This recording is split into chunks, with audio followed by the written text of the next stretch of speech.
नमस्कार. शंखनाथ प्रस्तुत ये कहाणी फिल्मी है मध्ये मी मयुरेश गोखले आपले स्वागत करतो. आपल्या आजूबाजूला अशा कितीतरी गोष्टी घडत असतात, भूतकाळात पण या घडून गेलेल्या आहेत की ज्या ऐकायला फिल्मी वाटतात, पण त्या फिल्मी नाही, खरं तर त्या सत्य गोष्टी असतात.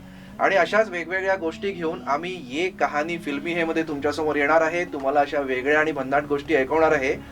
तर आजची आपली गोष्ट आहे, जेव्हा रामायण सिरियल टीव्हीवर यायचं आणि संपूर्ण भारत ती सिरियल बघायचा, तेव्हा एक कॅरेक्टर असं होतं की ज्याचा राग खूप लोक करायचे.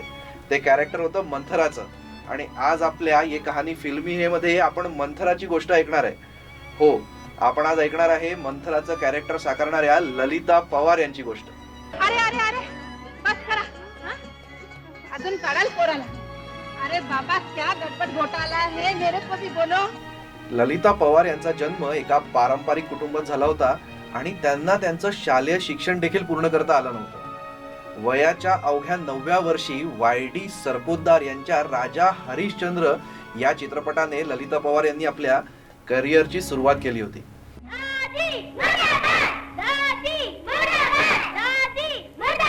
हाय हाय, अरे क्या हो गया तुम्हें, क्यों मुझे मुर्दाबाद कर रहे हो? दादी, तुम बिल्कुल झूठ कह रही थी कि माँ हमें बिल्ली की तरह दबोच लेगी. माँ तो बड़ी अच्छी है, हमें प्यार करती है. डैन तो तुम हो, बिल्ली की तरह तुम दबोचती हो, चूल्हे की लकड़ी तुम दिखाती हो. जरा दादी की मरम्मत करे. एकूण 700 चित्रपट आणि बऱ्याच टीव्ही मालिकांमध्ये ललिता पवार यांनी काम केलं आहे. खरं तर आपली पिढी ललिता पवार यांना एका म्हाताऱ्या व्हिलनच्या भूमिकेत ओळखतो. ललिता पवार म्हटलं म्हणजे बारीक डोळ्याची एक म्हातारी व्हिलन. पण तुम्हाला सांगतो, ही म्हातारी व्हिलन एकेकाळी सुंदर अशी हिरोईन होती आणि असंख्य लोक हिचे फॅन होते. पण मग असं काहीतरी घडलं की ज्याच्यामुळे ललिता पवार यांचं संपूर्ण आयुष्य बदलून गेलं. ही गोष्ट आहे सन 1942 सालची. 1942 साली जंग ए आझादी ह्या सिनेमाचं शूटिंग सुरू होतं आणि याच्या मुख्य अभिनेत्री होत्या ललिता पवार. त्यांच्यासोबत जे को स्टार होते ते तेव्हा नवीन होते आणि सीन असा होता की को स्टार ललिता पवारच्या चेहऱ्यावर झापण मारतात. आणि जेव्हा हे शूटिंग झालं तेव्हा त्या को स्टारनी ललिता पवारच्या चेहऱ्यावर जी झापण मारली ती इतकी जोरात होती की ललिता पवार यांच्या डाव्या डोळ्याची नस फाटली आणि त्यांना चेहऱ्याचा अर्धांगवायू झाला. त्यांचा चेहरा नेहमीसाठी पॅरालाइज झाला. अब हम क्या करें, उसके नसीब ही ऐसे. साधारणतः सामान्य माणसाच्या आयुष्यात जर अशी एखादी घटना घडली तर त्याचं करिअर संपुष्टात येतं आणि तो कलाकार असेल तर त्याचं करिअर संपलंच समजा.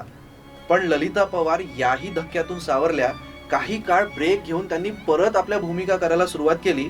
मुख्य भूमिकांच्या ऐवजी साईड भूमिका त्यांनी निभावल्या आणि मग त्यांची भेट रामानंद सागर यांच्यासोबत झाली आणि त्यांना रामायण या सिरियलमध्ये मंथराची भूमिका मिळाली. आणि ही मंथराची भूमिका पुढे अजरामर झाली. आपण सगळे ललिता पवार यांना मंथरा म्हणून ओळखतो आणि अशी ही ललिता पवार यांची कहाणी आहे. पण ये कहानी फिल्मी है पण सत्य आहे. मेरी जिंदगी चली गई इस घर में चिल्लाते चिल्लाते. सब औरतें निकलनी है, किसी को अकल नहीं. ओहो, सुबह सुबह क्या तूफान मचा रखा है शांता. मुंह धोया नहीं और मुंह चलाना शुरू कर दिया. मुंह तो कभी का धो लिया है, तौलिया नहीं मिल रहा है. इस घर में कोई चीज ठिकाने पर नहीं. शंखनाथ प्रस्तुत ये कहाणी फिल्मी मध्ये आम्ही परत अशीच एखादी कहाणी घेऊन तुमच्या समोर येऊ. तुम्ही बघत राहा ये कहाणी फिल्मी है.